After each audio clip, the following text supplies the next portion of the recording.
Welcome back from Spain over to Serie, where Mina, I'm sure, if you notice how festive Mina is looking today, a lot of it has to do with, of course, events this weekend with Juventus whooping Roma 4-0, laying the smackdown, I think, as some of my heroes might say it. And this was after Milan, of course, held to a 1-1 draw by Bologna the same day. So it's now a 3-point lead.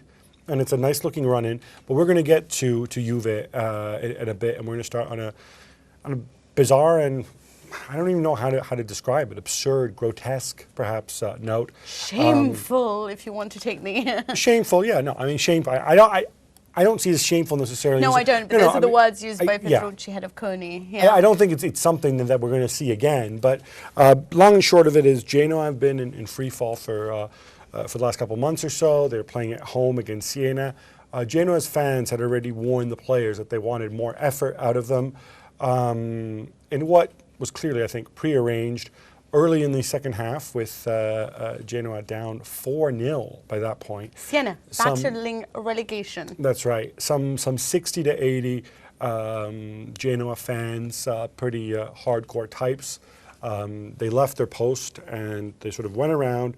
They basically broke into the main stand, the stand right behind the tunnel. Their presence effectively drove out the people who were there, a lot of families and things like that. And they set off a couple flares, and they said that they were angry with the Genoa players, so they wanted to talk to them. Well, the match suspended. They got the match suspended, and their point was that the Genoa players weren't putting in enough effort. They weren't fit to wear the shirt, and they wanted them to take their shirts off. Now, this is grotesque. This is completely absurd. The Genoa players, after some discussion, those watching on television were left with the sight of Marco Rossi, the Genoa captain, taking his shirt off, going around to a bunch of his teammates, collecting other shirts. Walking around with this bizarre-looking stack of shirts, like he picked up his dry cleaning or something. Master was in floods of tears. That's right. Two Genoa players, it should be said, absolutely refused to take part in this nonsense. One of them was the goalkeeper, Sebastian Frey, one of my favorite guys in the world as well, who kept beating his chest and says, "Come take the shirt off me."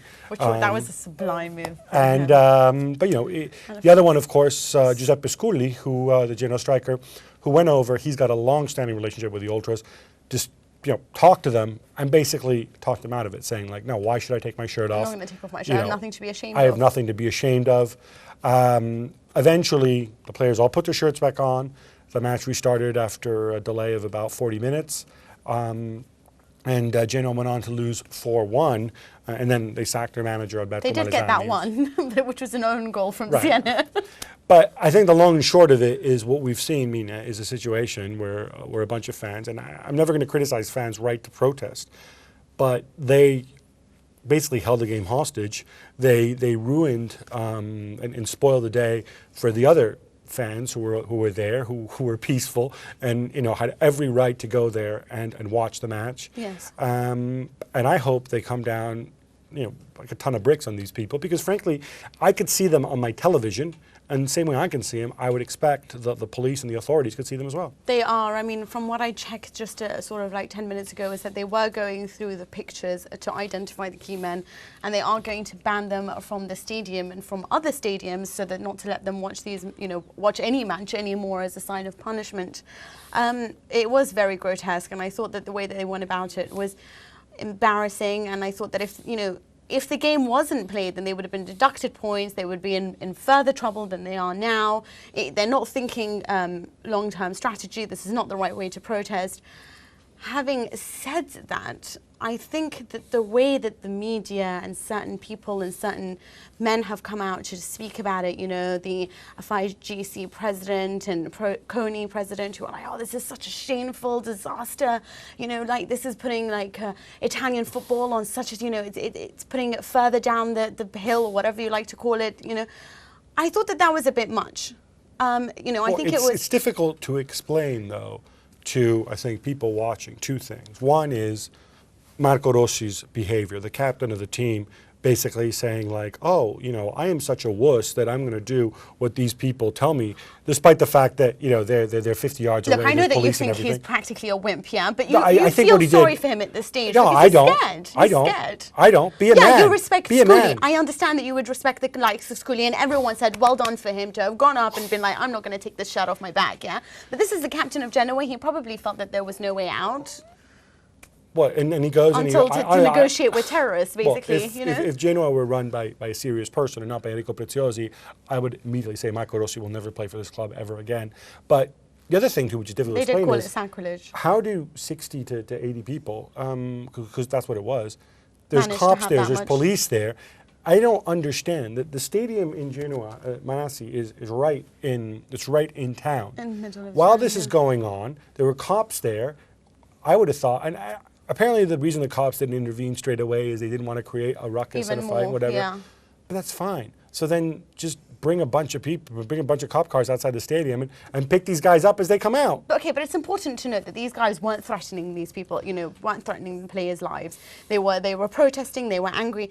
But I think in the middle of all of this, and they're calling this a shameful act, you know, you've forgotten a lot of things. Hardly anyone mentioned the fact that Cesena football fans did exactly the same during their training session, throwing flares onto the pitch, aiming It's all a of that. training session. Fine, There's no it's a training paying session. customers. What happened with this is it was in front of the entire world. Meanwhile, we're forgetting other things, such as the Lazio fans chanting anti-Semitic comments during their match against Lecce. You know, like Italian What does football. that have to do with anything? No, I'm telling you, Italian football, I think it's quite hypocritical when they're sitting there coming down so harsh on this, when as a general rule, you're talking about the ultras and fans. There is so much for them to be ashamed of, and they should be talking Well, about I this think in some general. ultras. I think it's and important also, they were talking. it's important to make this distinction because you're talking about No, we're certain talking about people. ultras. We're not talking about fans over here. No, yeah? but we're talking about some ultras. The vast majority of ultras, I think, are definitely a positive force in Italian football. It's, Well, either stamp them out completely or accept that they come with this kind of thing. When you give any portion of supporters, whether they are ultras or just regular fans or whatever you want,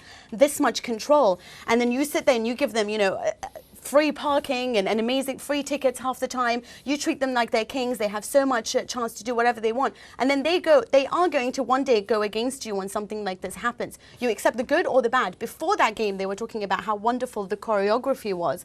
And then, you know, I can see actually Tancredi on there, like yelling at me. But I think my point is it's hypocritical when we're not coming down and stamping out racism, anti-Semitism, you know, things mentioned. This is a bad thing about football, but this is not the only thing that was bad that happened over the weekend. I personally think this was unprecedented, and I think this in some ways was more serious because this is football basically giving in, or It's we went Marco very Rossi close to giving it. in. Well, you know, he is the captain of the team. But do we have Tancredi? Yes, Tancredi, we can do. you hear me? Yes, I can hear you perfectly, Gab. All right, Tancredi. Now, first of all, I know you were listening in. What's the situation? What's the latest? Have arrests been made? Have people been identified? And also, is anybody talking about taking action against Marco Rossi, or are we all just feeling sorry for him? Well, first of all, 10 people so far have been identified by the police, has been said today. This doesn't mean that they already been caught, already been arrested, or whatever. They have been identified. And that it's a point I want to come back later. You asked me about Marco Rossi, but I have to actually correct one thing you both were talking about before. Because yesterday night there was, let's say, a story in the story between who said what to who about who had to take off the shirts. At first, the Genoa's president, Enrico Preziosi, said, we were told to do that, so the order could be under control. Then there was the questore, that is the kind of chief of police there in the city, that said, we didn't give that order at all to the team. We were supporting the people all the time. We were there on the pitch. And then later today, this morning, the president of Genoa actually admitted that taking off the shirts was actually the best action to do in that moment, in order that nothing more dangerous would happen. So actually it's been clarified. Even if we are talking about Marco Rossi, and honestly, as a captain, I would feel ashamed but it was the president of the club. It was Preziosi, the president of Genoa, that said, okay, guys, let's take off the shirts. All right, Tancredi, as far as the general president concerned, his name is Enrico Preziosi, and I have numerous court injunctions against me, preventing me from discussing this guy, because I think he is one of the cancers of Italian football. You can go and Google him, see what a fine job he did at Como, see what a fine job he did in the famous Genoa-Venezia game when he got his team relegated for attempted match fixing. Talk about actions against you, so goodbye, guys. Exactly, yeah, no, I know he's a close family friend of yours, Tancredi. But let's move on from this nonsense to something very joyous for people like Mina, people who are infected with that Juventina disease. But Gabriele, just half a minute before we move there. Okay. Just want to say one thing. It's not about presidents or whatever, because really tens, if not hundreds of people asking me why these things are happening, why it's not possible to stop. Everyone asking me, where was police? And I was showing them, look, there are some 10 policemen there on the pitch. Until in Italy, we will not have a straight consequence between act, crime and punishment, until that normal chain, that normal link will not have its normal way, its normal stream, well, this thing will happen. Why in England would be never possible that some fans would climb on the roof of the tunnel because the police would arrive there, taking them, bringing them to justice, and the day after they would be sentenced. So, just wanted to say this point. No, go on. No problem, Tancredi. Obviously, there's different rules and different policing and that's a debate probably for a different time. But Mina's getting very antsy because we're not celebrating Juventus' 4-0 win. Yes, Mina, exactly. take it away. Can I just say that was a 4-0 victory over Roma, which everyone thought would be the banana skin for them. And I was like, I certainly did. You did, right? Magica, of course. Everyone was saying, oh, Juventus' run is so hard, Milan's is so much easier by comparison, and I kept writing and I kept tweeting and I threw everything that I could. Juventus perform in the big games. It's the smaller teams, they don't know how to pierce. So for me, throw in the big games as much as possible. They'll find a way because they have space to play their game, which they did yesterday. I mean, that match was over in 77 minutes, really. I was kind of bored afterwards. I felt sorry for Stecklenburg because I did not think that that was a red card. It was a penalty for sure. Second penalty ever for Juventus.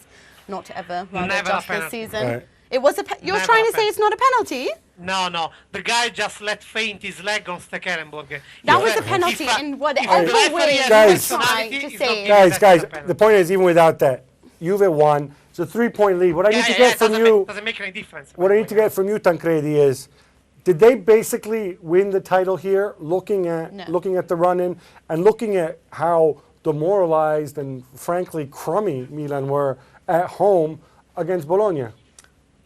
Well, the thing is, guys, it is too well, and you know, because me, and then also there was Gabriele until weeks ago when Juventus was still under Milan, some 4 points were saying Juve will do it, Juve will do it. I was with that since November when there was Napoli-Juventus, so for sure I will not be now the one saying, oh, it's not that sure. Still, yesterday I compared the calendars, and in the next 3 games, Juve is playing the 3 bottom teams. That this means that actually none of them are able to give, as the roster, as their quality, some real problem to Juventus. Still, Juventus is in the position to be in each game the one that will sentence them to relegation. So in some way, anyway, for them will be crucial. Will not be, okay, we are waiting here for the relegation and then we'll see. It will be a bit crucial for them. So I still stick 101% with Juventus. But anyway, it's not that sad. They still summed up some points, even if after what we saw yesterday, Milan against Bologna, nothing new, nothing. But this is very much the work of Stefano Pioli. I feel like he's been absolutely marvellous against the big teams, and he was stifled Juventus very well, and now he's done it with Milan. Talking about big teams, but now let's go back to Milan.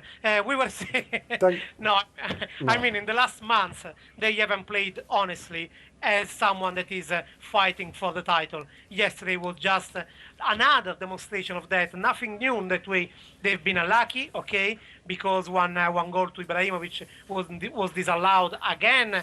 Something where goal line technology would be so useful. But honestly, sometimes there are moments in which the luck is songs. Yeah. Tancredi, I'm so sorry. I'm sorry, but we've run out of time because of Mina's earlier rant. Thank you so much. That's You gave me the floor. that's Tancredi Palmeri. Nice to see you also praising Pioli at Bologna. Maybe he can replace Conte next season when he takes his vacation. Not, but he's a Trapattoni boy, so he knows how to grind out big wins. That's great how Mina didn't catch that reference to Conte's enforced vacation. We might talk about that next week, depending how things work out. We're going to be back with the Bundesliga.